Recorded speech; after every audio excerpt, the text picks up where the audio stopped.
우리는 이스라엘 백성들처럼 광야 교회로 주님과 함께 이 광야 같은 삶을 살고 있는 순례자의 삶을 살고 있는 하나님의 백성인 줄 믿습니다. 민수기는 그 광야의 길을 걷고 있는 이스라엘 백성을 통해서 우리의 삶을 돌이켜볼 수 있게 만들어주는 말씀이기도 하지요. 우리가 민수기 4장까지의 말씀을 봤는데 백성을 계수하는 것부터 시작을 합니다. 그리고 어떻게 진을 치고 행진할지를 얘기했고요. 또 하나님의 거룩하심을 지키기 위해서 특별히 구별된 레위인들을 그들의 계수와 함께 역할이 무엇인지를 함께 살펴봤습니다. 이것은 하나님 백성이 오합지졸이 아니라는 것이요. 질서 정연한 훈련된 군사로 만들어져가는 하나님의 계획을 보여줍니다.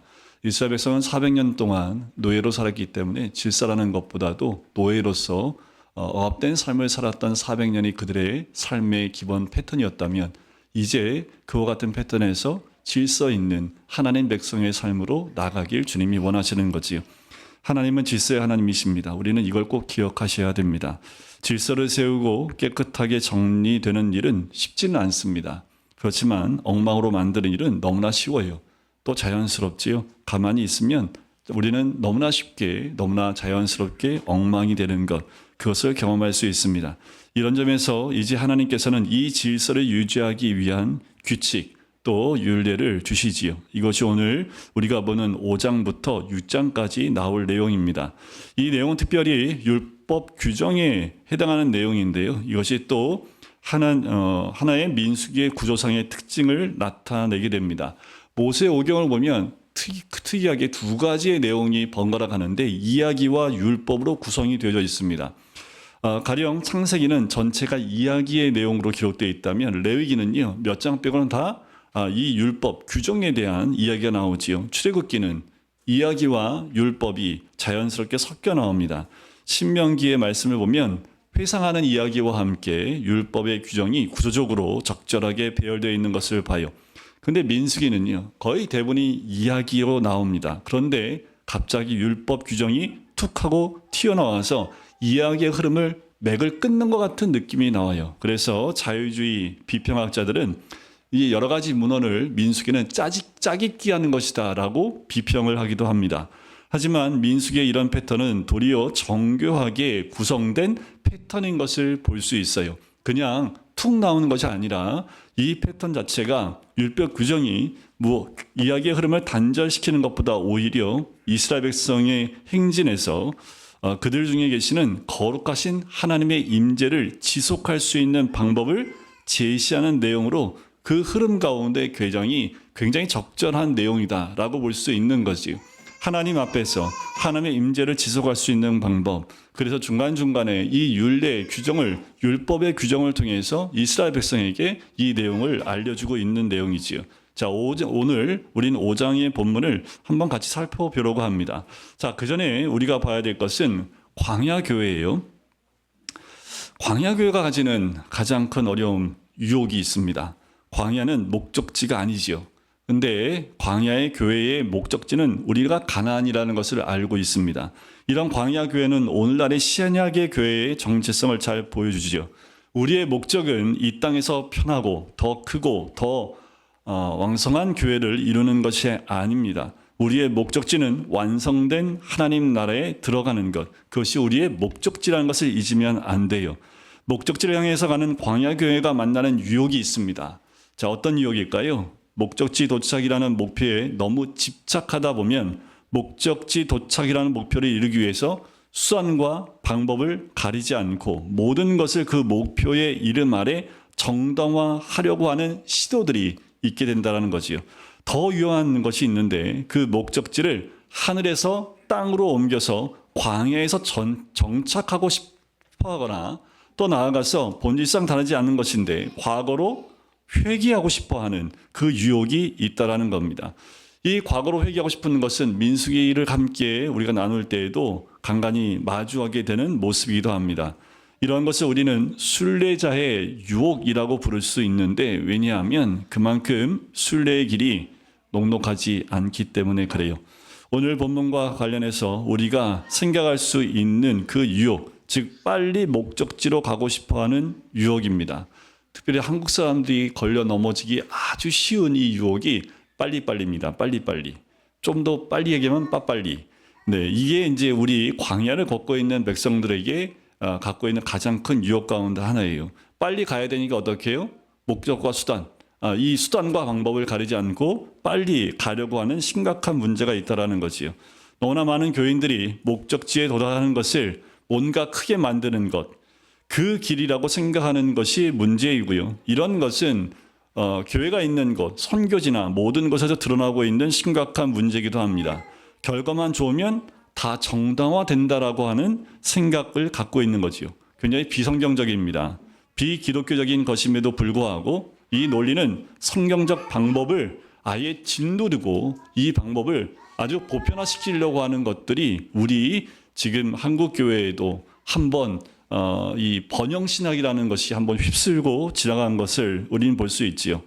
하지만 우리가 성경에서 만나는 하나님은 결코 우리처럼 빨리빨리 외치면서 우리를 재촉하시는 하나님이 아니에요. 오히려 우리가 보기에 하나님은 너무 천천히 가는 것 같은 느낌이 있습니다.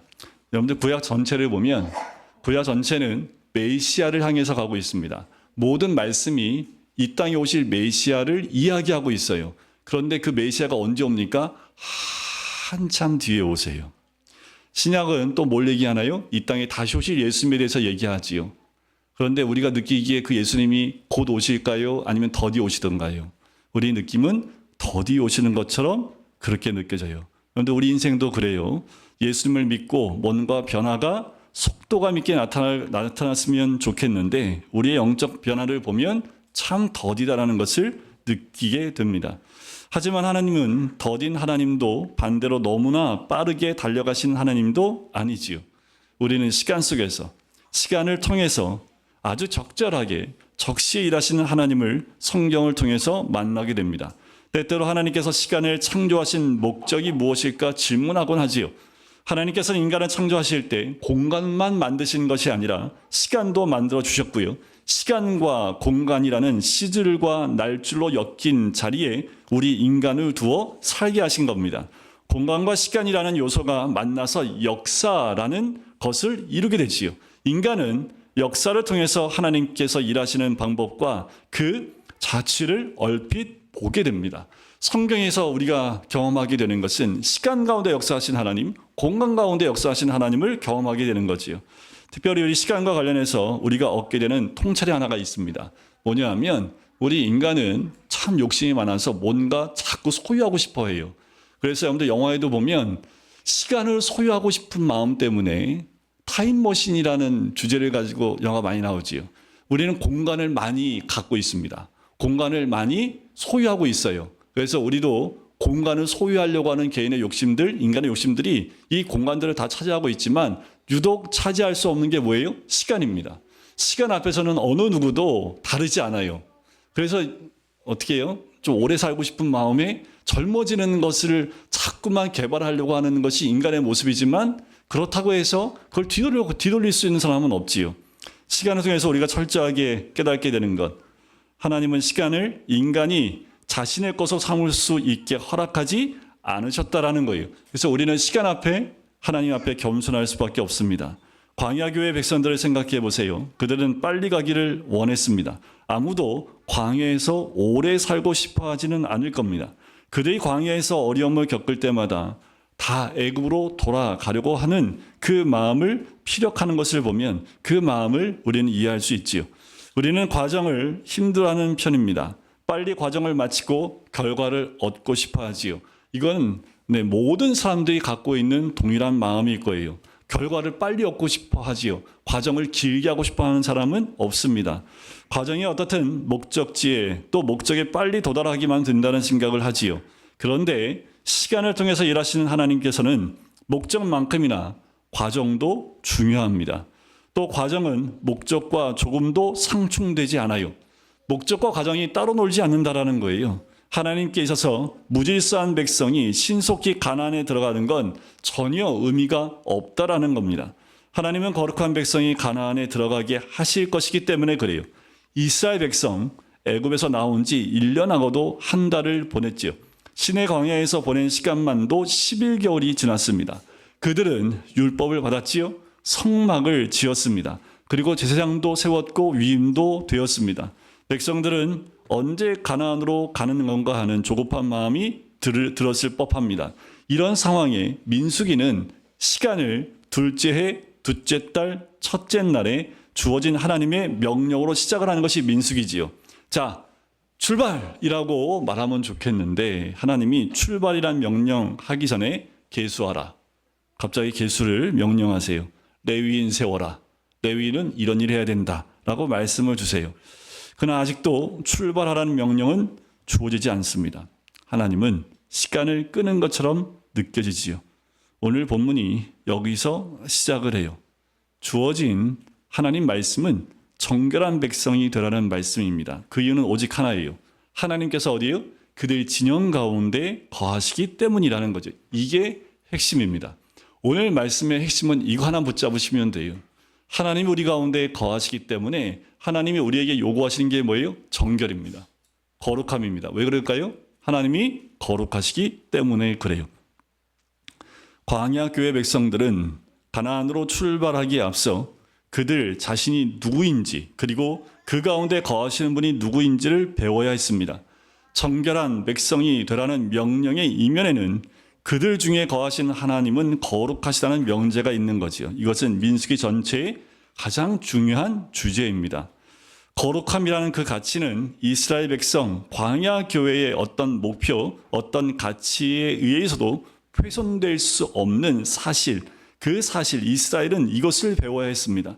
그래서 40년 동안 그렇게 힘든 시간들을 보냈다고 보시면 돼요. 이미 시내 광야에서 그들은 잊혀질 수 없는 비극적 사건을 통해서 이 사건을 뼈저리게 배우게 됩니다. 이 부분, 여러분들 출애굽기에 보면 33장에 보면 그런 내용이 나와요. 모세가 시내산에 올랐을 때 백성들이 제사장 아론에게 와서 요구하지요. 모세는 모르겠고 이제 우리를 인도할 실을 만들어내라. 그래서 뭘 만들었어요? 금송아지를 뚝딱하고 만들어냅니다. 그리고 하나님께서 그 모든 것을 다 정리하시고 자, 천사들을 통해서 너희를 가나안까지 인도하겠지만 내가 너희와 함께 있지 않겠다라고 말씀을 해요. 그 이유는 그 백성이 거룩하지 않기 때문입니다. 물론 이 말씀대로라면 그들은 거룩하지 않은 백성으로 가나안 땅에 들어갈 수도 있었을 겁니다. 그러나 그렇게 들어간 가나안 땅은 하나님이 함께 하지 않는 곳이기에 저주의 땅일 수밖에 없는 거지요. 모세는 너무 잘 알았던 거예요.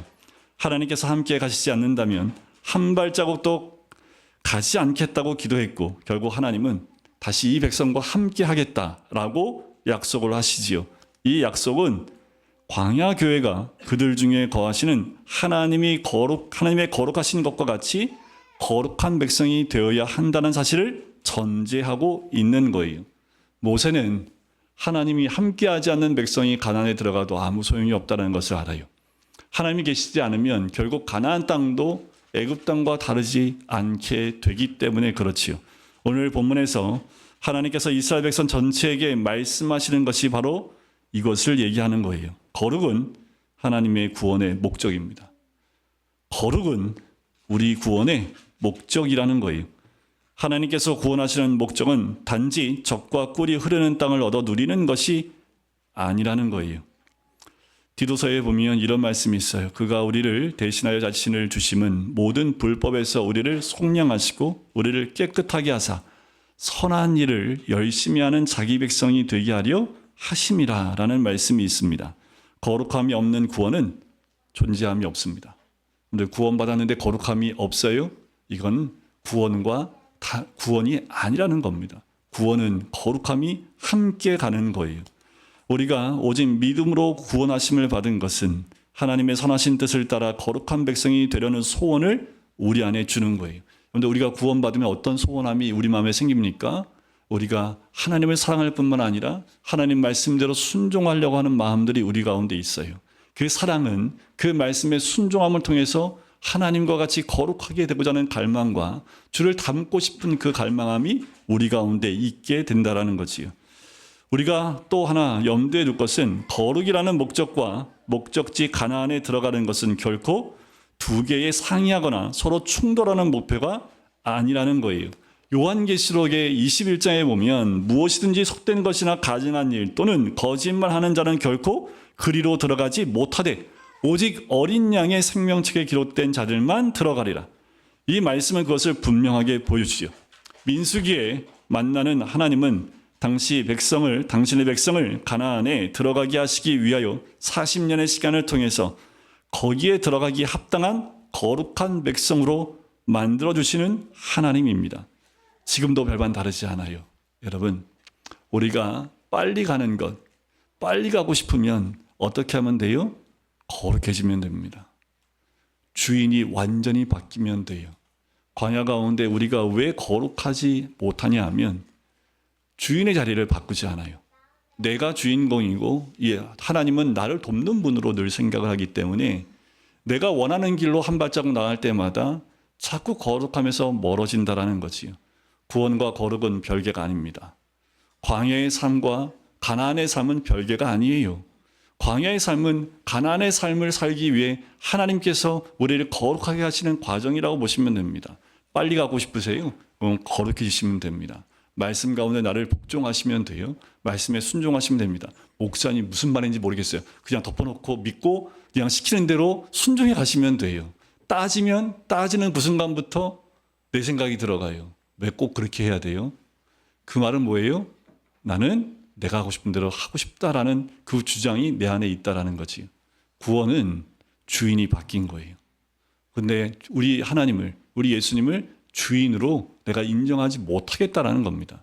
말씀을 보시고 그 말씀 안에 순종하고 복종하는 가운데 나아갈 때 우리는 가나안 땅에 들어갈 수 있는 준비가 되어지게 되는 거지요. 오늘 본문은 크게 세 가지의 부정의 문제를 다뤄요. 첫째는 1절부터 4절에 나오는 거지요. 의도적이지 않아요. 의식상의 부정의 문제입니다. 그러니까 의도치 않은 부정함이죠. 두 번째는 5절부터 10절까지인데 공적으로 회개해야 될 범죄의 문제입니다. 이거는 공적으로 드러난 문제예요. 마지막 11절부터 마지막 절까지 나오는 것은 언약을 깨는 신실하지 못한 죄의 문제를 다루게 됩니다. 자, 이것은 공동체 안에 언제든지 일어날 수 있는 부분들입니다. 그런데 하나님께서 정결함과 거룩함을 유지하기 위해서 개인의 삶과 공동체의 삶, 그리고 더 나아가 가장 중요한 부부관계의 삶에서 부부관계가 깨어지지 않게 하기 위한 그 부분을 오늘 말씀해주고 있는 거예요. 자, 먼저 의도치 않은 부정의 문제입니다. 나병 환자, 나병이지요. 유출증 환자, 그리고 시체와 사망한 자와 접촉한 자에 대한 이야기가 나와요. 먼저 이 나병 환자, 나병으로 번역된 단어는 오늘날 한센병과 똑같은 의미는 아니에요. 현대적 개념으로 이 단어를 가리키는 것이 무엇인지 말이 학자들에 의해서 단정이 쉽지 않지만 악성 피부 질환과 같은 것으로 이해할 수 있습니다. 이거는 레위기 13장과 14장이 자세히 다루고 있는 항목이지요. 두 번째는 유출병자인데 레위기 15장에서 다루는 증상인데 생식기를 통해서 정액이나 혈액의 분비와 같은 관련된 증상을 의미합니다. 마지막은 시체와 접촉된 경우까지 해서 이런 사람들은 진영 밖으로 내보내 진영을 더럽히지 말라고 하시는 거지요. 이것은 모두 의식상의 부정의 문제였습니다. 자, 이 내용은 현대의 피상적인 개념으로는 도무지 이해할 수 없지요. 자, 하지만 본문이 가르치는 교훈은 분명해요. 뭐냐 하면 이건 개인적인 겁니다. 여러분들, 우리가 개인의 삶 가운데 아무도 몰라요. 이런 부분들은 드러나기 전까지는 아무도 몰라요. 하지만 본인이 부정한 것에 대해서 이야기하고 스스로가 그 부정에서 정결케 되기 위한 곳으로 나가야 된다는 거예요. 자칫 이런 부정함이 주변에 있는 자들에게 영향을 줄 수 있기 때문에 그래요. 나병은 전염성이 강합니다. 그래서 함께 있는 공동체 안에 이 나병이 주변에 있는 사람들에게 전염이 될 수 있기 때문에 스스로가 빨리 이 부정함 가운데 이 공동체에서 분리되어서 정결케 되는 그 시간을 지내고 다시 공동체로 들어와야 된다는 거예요. 이것은 개인적인 거지요. 여러분들 스스로가 점검해 보셔야 된다는 거예요. 죄는 이 나병과 굉장히 습성이 비슷하지요. 죄의 전염성을 이야기합니다. 또 성적인 것도 마찬가지예요. 여기서 성적인 것을 이야기하는 것은 이방 나라의 성적인 그 타락함과 이것들과 함께 연결되지 않도록 우리 개인적인 성적인 부분까지도 주님 말씀하고 있는 거죠. 굉장히 내밀한 부분인데도 불구하고 이 성적인 부분들이 인간이 타락한 이후에 가장 깨어진 부분입니다. 하나님이 허락하신 그 성은 거룩한 겁니다. 그런데 죄진 인간이 이것을 죄된 것으로 바꿔 넣었다라는 거지요. 은밀한 것으로 바꿨고 또 이것을 이방 나라에서는 이 우상을 섬길 때 오히려 그 성관계를 통해서 제사를 지내는 일들이 너무 비일비재했기 때문에 이 유대인들 가운데 하나님께서 이거를 제어하신 거지요. 개인의 은밀한 부분까지도 하나님이 정결케 되길 원하시는 거예요. 우리가 여러분들 나가서 시체와 접촉했다라는 것을 누가 알 수 있습니까? 아무도 몰라요. 그러니까 지금 이 첫 부분에 나와 있는 건 뭐예요? 개인적인 의도치 않은 그 부분에서 우리가 정결을 유지해 나가기를 주님이 원하시는 거죠. 이건 개인적인 부분이라고 보시면 돼요. 질병은 여러분들 내가 걸리고 싶지 않아서 안 걸리고 걸리고 싶어서 걸리는 것도 아니지요. 이 질병은 세상이 부패한 증거이고 타락의 열매입니다. 그 결과는 죽음으로까지 연결이 되는 거지요. 정상적이지 않은 상태에서 하나님의 성소에 참여할 수 없다라는 것을 주님이 분명히 선을 긋고 있는 거예요. 그런데 우리 스스로도 이 부분에서 내 자신을 돌이켜볼 필요가 반드시 있습니다. 자칫 잘못하면 공동체에 큰 어려움을 겪게 할 수 있는 부분이기 때문에 그렇습니다. 성경에는 우리의 몸이 하나님이 거하시는 거룩한 성전으로 묘사하고 있어요. 하나님께서는 인간의 질병이 고침받고 건강이 회복되는 것에 대한 관심을 굉장히 많이 가지고 계시고 예수님도 이 땅에 오셔서 연약한 자들과 질병을 고치는 사역을 하셨던 것을 우리는 짐작해 볼 수 있습니다. 자, 이스라엘 백성들은 영적, 육적, 그리고 의식적, 일상적 모든 영역에서 거룩함에 대한 예민한 감각을 가져야 했다라는 거예요. 그러니까요, 이 이스라엘 백성이 그 공동체 안에 하나님의 성막이 있는데 지금 여기에 늘 하나님의 성막 가운데 근처에서 제사를 드리고 할 수 있는 그 특권이 이들에게 있는데 여기에 벗어나지 않으려면 이 거룩함에 대한 예민한 감각을 지니지 않으면 어느 순간 의도치 않게 이 공동체에서 벗어날 수 있는 거죠. 그러니까 이들이 늘 깨어있을 수밖에 없는 거예요.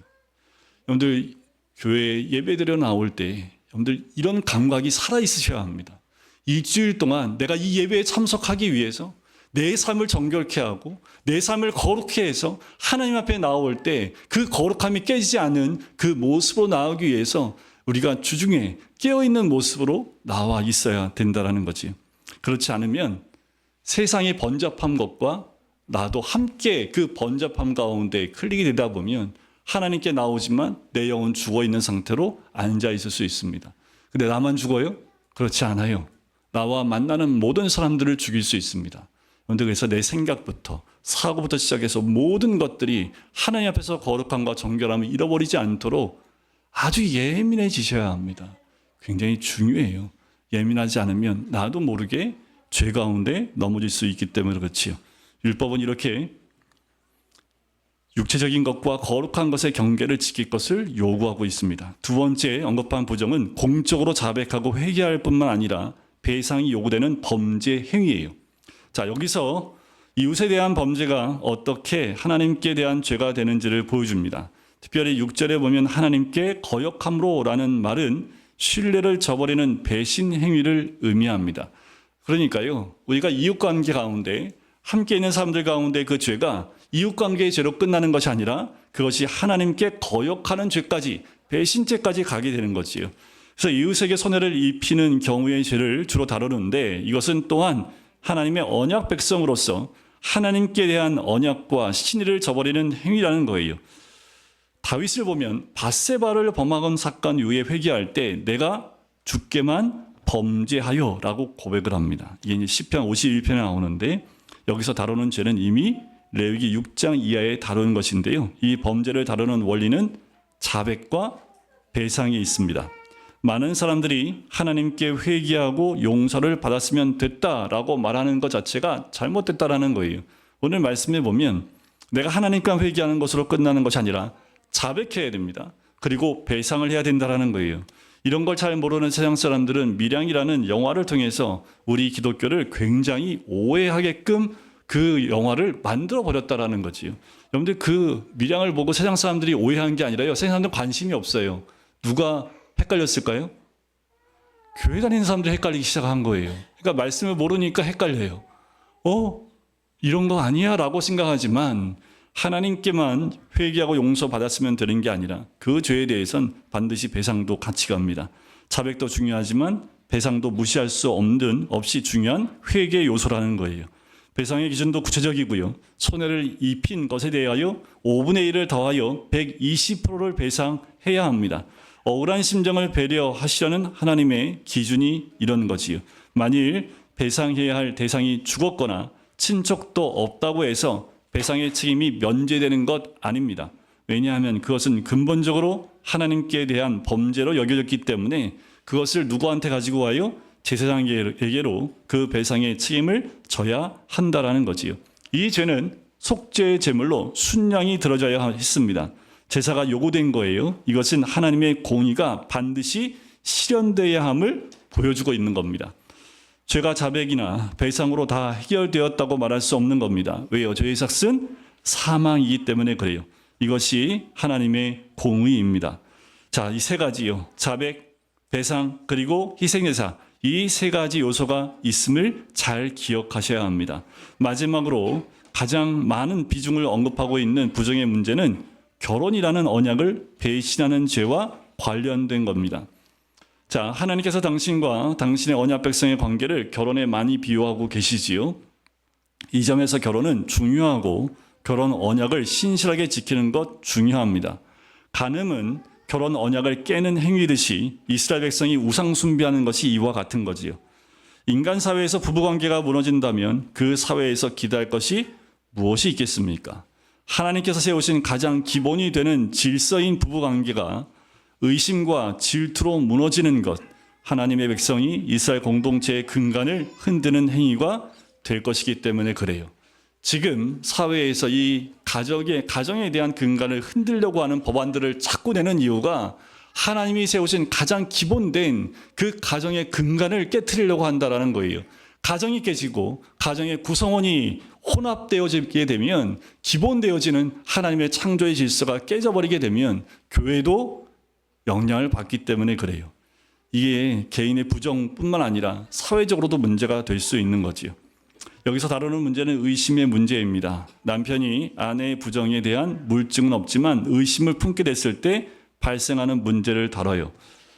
그러면 이제 또 여성분들이 이렇게 질문할 수 있죠. 그럼 남자는 부정 안 하냐? 라고 질문을 할 수 있지요. 자, 우리가 할 수 있는 대답은 이 모든 제도가 남자를 위한 제도가 아니라 여성을 보호하기 위한 배려의 그 내용이라고 보셔야 됩니다. 지금 사회의 관점으로 이때 이 율법을 보시면 안 된다라는 거지요. 당시의 그 모습은 지금의 이슬람 사회와 거의 똑같았기 때문에 모든 것이 남자 위주 가운데 있을 때 의심되면 얼마든지 부인을 내쳐버릴 수 있는 그런 모습을 지닐 수 있기 때문에 그것을 막아주는 역할을 한다라는 거지요. 자, 본문이 남편의 부정을 긍정하거나 허용하는 것이 아니라는 것은 명백해요. 자, 먼저 아내를 의심하게 된 남편은요, 아내를 데리고 제사장에게로 가야 합니다. 여러분들, 이게 없으면요, 그냥 남편이 아내를 버려버리는 거예요. 이렇게 되면 아내들이 어마어마한 고통을 받게 됩니다. 그러니까 남편이 마음대로 하지 못하게 하는 법률이기도 해요. 아내를 위해서 약간의 양의 그 보리, 가루와 소재물을 준비합니다. 이 소재물은 다른 거하고 달라요. 의심의 소재 혹은 죄악을 기억나게 하는 소재라고 불립니다. 제사장은 여자를 성막 앞에 세우고 톡 위에 물두멍에 물을 담고 성막의 뜰에 티끌을 담게 돼요. 이 모든 과정들은 개인의 부부 관계를 가지고 끝내는 것이 아니라 그것을 하나님 앞으로 가지고 나와 하나님의 거룩하심 앞에서 이것을 판결하는 것으로 가지고 나오는 거지요. 여인이 머리를 풀게 하고요. 소재물을 그녀의 두 손에 두고 저주가 되는 되게 할 쓴물이 담긴 토기를 자신이 들고 그녀로 하여금 저주의 맹세를 하게 합니다. 저주의 내용은 저주를 범한 것이 사실이면 하나님께서 그녀의 생식 능력을 끊으실 것이라는 내용이 바로 성경에 기록되어 있지요. 제사장은 이제 저주의 말을 두루마리에 써요. 그 글자를 저주에 쓴 물에 빨아 넣습니다. 이것은 글자가 의미하는 저주가 그 물에 녹아들어 효험을 줄 것을 시각적으로 보여주는 상징 행위예요. 상징 행위. 의심의 소재를 취하여 소재물을 하나님께 흔들어 바치고 한 움큼 취해 기억나게 하는 소재물로 제단 위에 불사르고 그 물을 마시게 합니다. 이제 남은 건 뭐예요? 결과를 보는 거지요. 이것이 의심의 법입니다. 여러분, 이 부부관계가 얼마나 중요한지 율법 가운데 또 가정 가운데 이 의심의 소재를 통해서 가정이 정결케 되기를 원하시는 거예요. 깨어있기를 원하시는 거지. 가장 중요한 기본 단위인 부부관계에서부터 하나님은 정결하고 거룩함을 유지하길 원하시고 계시는 거예요. 사회가 하나님을 떠날수록 부부관계에 이런 의심스러운 일들과 또 죄된 모습들은 늘 드러나게 되어 있습니다. 이게 인간의 죄거든요. 하지만 하나님은 이것도 하나님께 가져오길 원하세요. 그리고 정결하고 거룩하게 되기를 원하시는 거지요. 다음의 영상을 보면 정결 규례의 세 가지 차원의 종합적인 부분들을 박스로 이렇게 정리를 했는데 영적인 의미를 좀 자세히 보실 필요가 있습니다. 타락한 세상 가운데서 결핍과 온전함이 회복되어지는 것, 그것이 의식적인 또 우리가 모르고 지은 그 부정에 대한 것, 사회 범죄는 공공의 실현과 실질적 회복을 위한 것, 그리고 관계의 부정은 언약 관계의 보호 및 유지를 위한 내용이 그 세 가지 율법에 대한 내용임을 정리하고 있지요. 자, 이제 이 본문이 가르치는 결론, 그 결론적 교훈은 이스라엘 자손이 모든 형태의 부정에서 떠나야 한다라는 거예요. 이게 결론입니다. 여러분들, 우리에게도 마찬가지예요. 여러분들, 우리가 정결함에 깨어 있어야 될 이유가 여기에 있습니다. 하나님은 그들이 진영을 더럽히게 하지 말라, 내가 그 진영 가운데에 거한다 라고 하세요. 오늘 우리에게 무엇을 가르쳐 줍니까? 우리는 하나님의 은혜가 아니면 본질과 존재가 거룩하신 하나님의 임재 앞에 설 수 없는 존재입니다. 하나님과 함께 거할 수 없는 존재예요. 우리는 다 부정에서, 진 밖에서 부정하다고 외칠 수밖에 없는 존재입니다. 우리는 늘 범죄함으로 하나님 앞에서 신의를 저버리고 이웃과 형제에게 해를 입히는 존재이지요. 우리는 배신과 불신실 그리고 의심으로 부부관계라는 가장 기초적인 인간관계조차 제대로 유지할 수 없는 연약한 존재라는 것을 인정해야 합니다. 우리는 거룩하신 하나님과 함께 갈 수 없는 존재라는 거예요. 주님께서는 그런 우리의 죄악뿐만 아니라 모든 연약함까지도 짊어지셨다고 성경은 우리에게 말씀해주고 있습니다. 그래서 우리는 거룩하신 하나님의 백성이 속하여 하나님의 백성에 속해서 하나님을 예배합니다.